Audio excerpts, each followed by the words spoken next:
Before we begin, take a deep breath and settle in.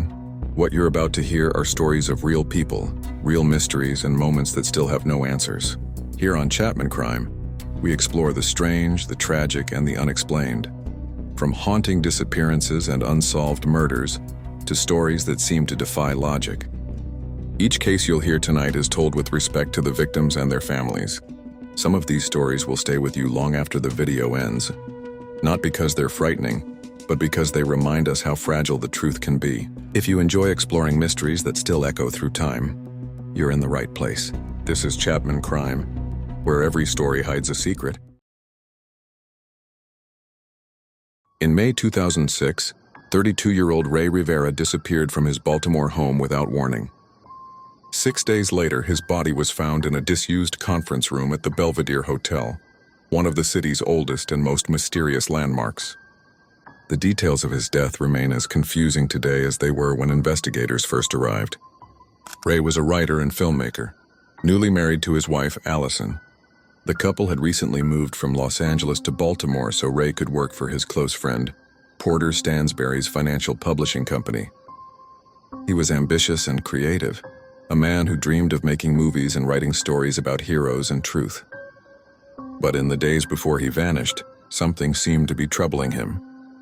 On May 16th, Allison was away on a business trip when she tried to call Ray but got no answer.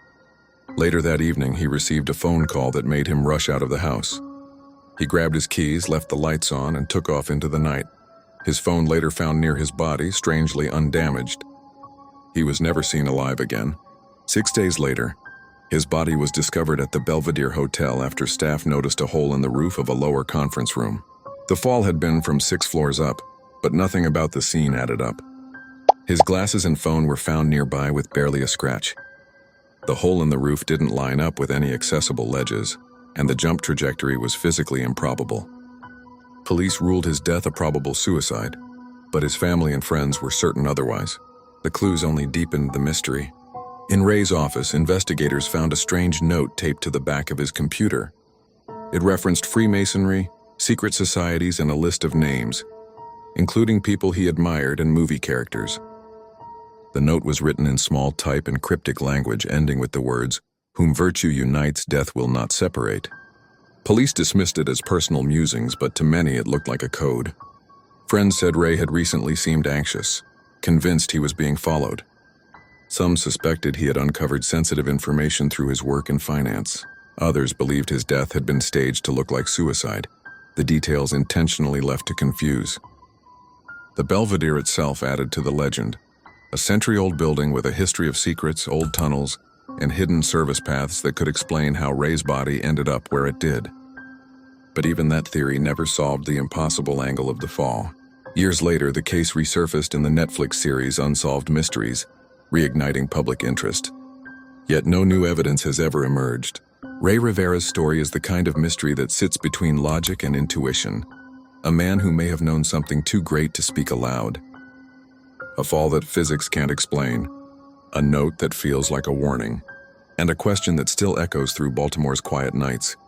What really happened at the Belvedere Hotel? On the night of April 3rd, 2004, 23-year-old Alonzo Brooks went to a house party in rural Lacine, Kansas, a small isolated town surrounded by farmland and gravel roads. It was supposed to be a simple night out with friends. By morning, Alonzo was gone. Alonzo was known for his easy smile and kind nature. He grew up in Topeka and came from a close, loving family. That weekend, he carpooled to a party nearly an hour away. Most of the 100 guests were strangers to him, locals from the small town. As the night went on, tensions reportedly rose. Friends later said they heard racist remarks directed at Alonzo. When his ride left early, he was stranded, alone, and without a phone. That was the last time anyone saw him alive. When Alonzo didn't come home, his parents called police. At first, the response was slow. The area was rural, and the jurisdiction lines were unclear. Days turned into weeks without progress. Then a month later, frustrated with the lack of answers, his family organized their own search. Within an hour, they found Alonzo's body in a creek less than 200 yards from the party site, an area authorities had already searched multiple times. The discovery stunned everyone. The autopsy revealed no clear cause of death. No gunshot wounds, no major trauma, and no definitive evidence of drowning. Officials listed the case as undetermined, but his family and friends insisted foul play was obvious. His boots were off, his wallet missing, and his body had decomposed far more than expected for the time he'd been missing. Rumors spread through the small town.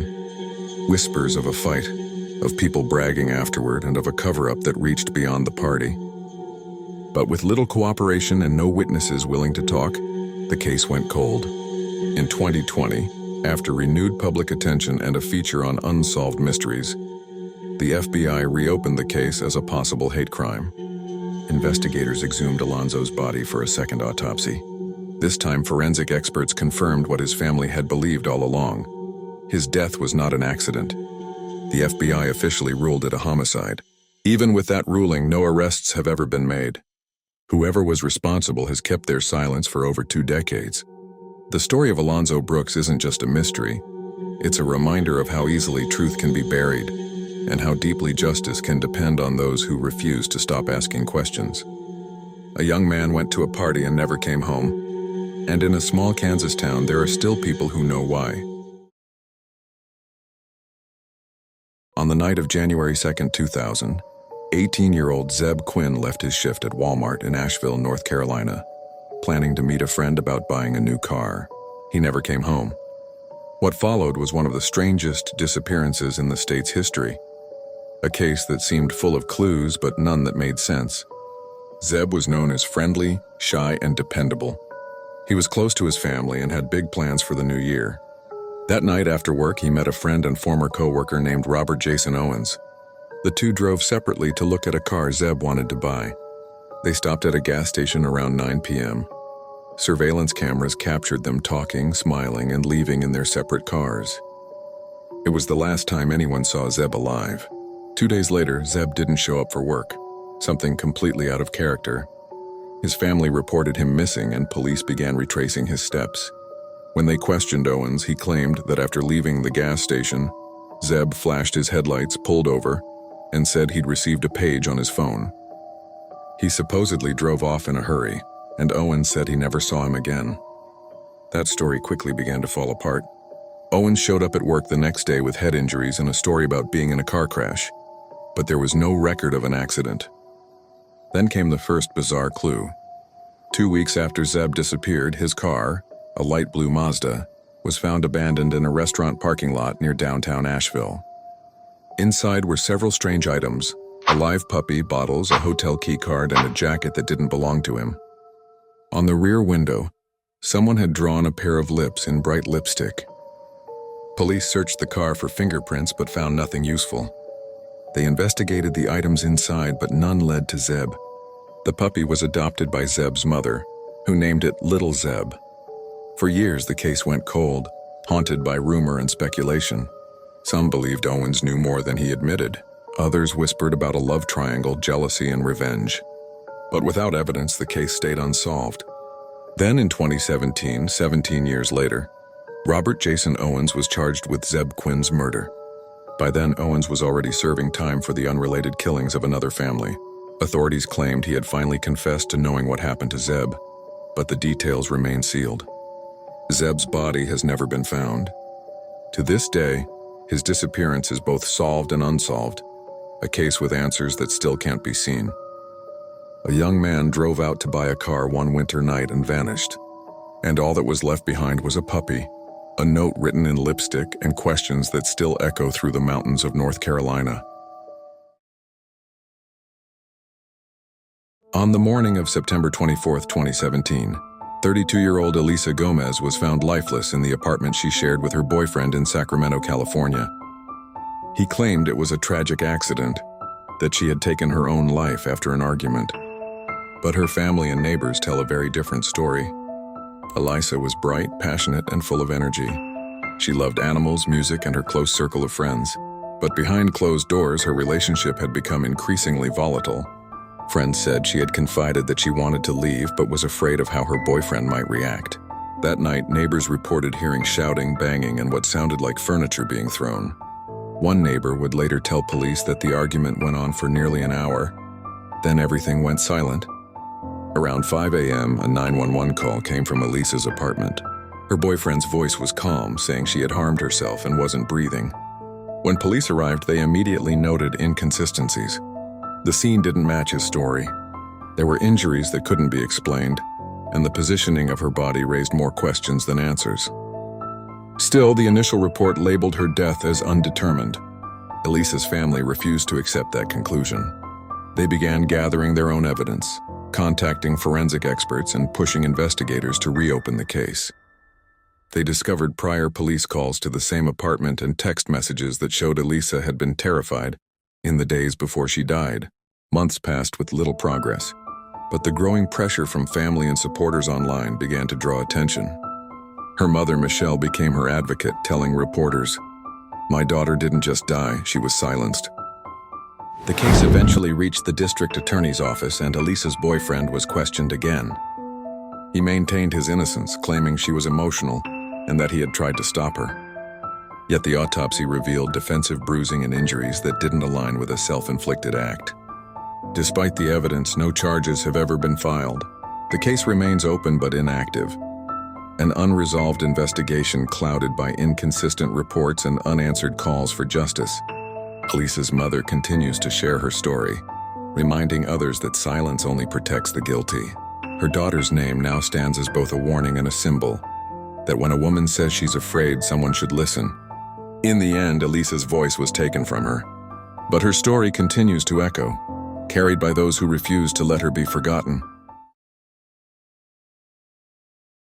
On the morning of March 19, 2009, 35-year-old Claudia Lawrence failed to show up for her shift as a chef at the University of York. It was completely out of character. Her phone was switched off, her car was still at home, and her friends couldn't reach her. Within days, what began as a routine welfare check turned into one of Britain's most haunting disappearances. Claudia was well-liked, independent, and close to her father, Peter. She lived alone in a small terrace house in the quiet suburb of Heworth. The evening before she vanished, she spoke to her mother on the phone, cheerful and relaxed, saying she planned to walk to work the next morning as usual. But she never made it there. Police searching her home found no signs of forced entry or struggle. Her handbag, phone charger, and cooking gear were missing, things she would typically take to work. What stood out most was what wasn't there, any sign of where she had gone or who she was with. Neighbors recalled seeing Claudia that evening walking home from a nearby pub. Later, around 5 a.m., witnesses reported a woman matching her description walking toward the university, but that sighting was never confirmed. As the days passed, her disappearance drew massive media attention. Rumors began to swirl about her personal life, about friendships and relationships that may have been kept private. Police suggested that Claudia may have known her abductor, describing the crime as one with a sexual or personal motive. Her father, Peter Lawrence, became a tireless advocate for his daughter, launching public appeals and campaigning for the rights of families of missing persons. His calm persistence made him one of the most recognized faces in the search for truth. In 2013, new forensic tests were carried out at her home, uncovering traces of DNA from an unknown male. But the match led nowhere. In 2015, several people were arrested on suspicion of murder, but all were released without charge. The police admitted that too much time had passed and too many potential witnesses had remained silent. Years later, the mystery remains. No body has ever been found and no one has been charged. Her home still stands quietly on Heworth Road, a haunting symbol of a case that refuses to fade. Claudia Lawrence's story is more than a disappearance. It's a question that still lingers in every quiet street, every missing person poster, and every parent's worst fear. A woman walked home one March evening and vanished. And in the years since, her father's voice has carried her name, a reminder that some stories never truly end. In January 2020, 11-year-old Gannon Stauch was reported missing from his home in Colorado Springs, Colorado. His stepmother, Leticia Stauch, told police he had gone to visit a friend and never returned. For weeks, search teams scoured the forests, fields, and trails surrounding the family's neighborhood. Flyers went up, neighbors joined in, and volunteers searched day and night. But as the days passed, small inconsistencies in Leticia's story began to emerge. Gannon was described by his family as kind, gentle, and full of curiosity. He loved video games, science, and spending time with his younger sister. His father, a member of the U.S. military, was deployed at the time of his disappearance, leaving Gannon in the care of his stepmother. At first, Letitia told police he had walked to a friend's house, but investigators found no evidence of that. Security footage from a neighbor's camera showed her and Gannon leaving home in the morning, but only she returned later that day. As the search widened, Letitia's behavior drew attention. She gave multiple conflicting interviews and changed her account several times. Detectives grew suspicious, and a full forensic investigation began at the family home. Within weeks, the evidence pointed to something far darker. Traces of blood were discovered in Gannon's bedroom, on nearby walls, and inside the garage. Letitia was soon named a person of interest, but before she could be questioned further, she left Colorado and drove to South Carolina. 2 months later, in March 2020, the heartbreaking discovery was made.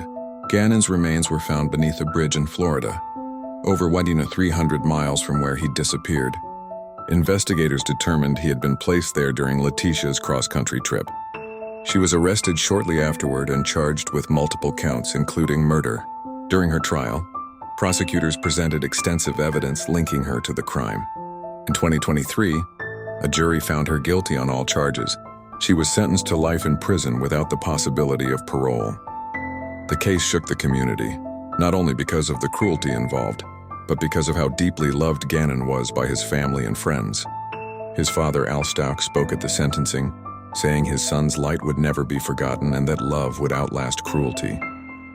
Gannon's story is a reminder of the innocence that can be lost, and the resilience of those who continue to seek justice in the face of tragedy. He was just 11 years old, curious, bright, and full of dreams, when the world's darkness found him. And though his life was short, the search for truth ensured his voice would never be silenced. On the morning of January 24, 2006, 24-year-old Jennifer Kesse failed to show up for work at a timeshare development company in Orlando, Florida. It was unlike her. She was punctual, organized, and responsible. When she didn't answer calls, her family knew something was wrong. By evening, police arrived at her apartment. Her car was gone, but nothing inside looked disturbed, except the damp towel and clothes laid out on her bed, as though she had just gotten ready for work. Jennifer had spent the weekend with her boyfriend in Fort Lauderdale and driven home the night before. She spoke to him around 10 p.m., happy and relaxed. Everything seemed normal. But the next morning, she vanished somewhere between locking her apartment door and heading to her car. 2 days later, her silver Chevy Malibu was found parked at a nearby apartment complex about a mile from her home. Surveillance footage captured a person parking the car and walking away, calmly, casually, and never looking back. The tape became infamous because of one chilling detail. The person's face was completely obscured by a row of metal fence posts. Detectives determined that whoever it was took extraordinary care not to be seen. They wiped down the car and left it in a spot visible from the street, as if to make sure it would be found. Inside, everything was neat except for one fingerprint and a strange piece of blue fiber. Neither has ever been matched. As investigators dug deeper, they learned that Jennifer's apartment complex had been undergoing renovations and was full of temporary laborers, many of whom spoke little English and couldn't be properly identified later. Some workers had reportedly made her uncomfortable, even catcalling her in the days before she disappeared. Despite hundreds of leads, searches, and interviews, no sign of Jennifer was ever found. Her phone, purse, and keys vanished with her. Police believed she was abducted that morning, likely as she left for work. Over the years, her family has fought tirelessly to keep her case alive. They launched private investigations, hired former detectives, and lobbied for Florida's Jennifer Kesse Act, giving families of missing adults greater access to case records. In 2019, her parents reached a settlement with the Orlando Police Department to obtain all the files and evidence, thousands of pages and photos, in hopes of finding something everyone else missed. But nearly 20 years later, the mystery remains. No remains, no suspects, and no clear motive. Just a young woman who walked out her front door and vanished into the Florida morning. Jennifer Kesse's story stands as one of the most enduring modern mysteries, a case where every clue leads to another dead end, and one that reminds us how quickly a life can disappear in the space of an ordinary day. If you made it this far, thank you for watching. Every view, like, and comment helps these stories reach more people and keeps the memory of those still missing or unsolved alive. If you'd like to help the channel grow, please take a moment to like this video, subscribe, and leave a comment below. Tell me where in the world you're listening from and which story stayed with you most. Until next time, stay safe, stay curious, and remember, the truth is often stranger than we think. This is Chapman Crime.